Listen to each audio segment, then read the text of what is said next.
સુરત મહાનગરપાલિકાની ચૂંટણીમાં અલ્પેશ કથિરિયાની ધર્મપત્ની ને વરાછાથી કોર્પોરેશનમાં ટિકિટ અપાવીને અને જીતાડીને 2027માં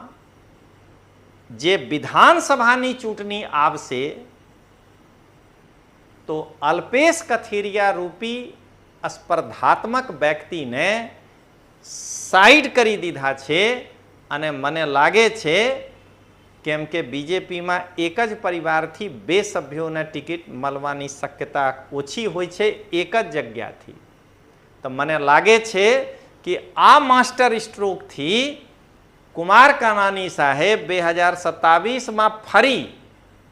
અલ્પેશ કથિરિયાને સાઈડ કરીને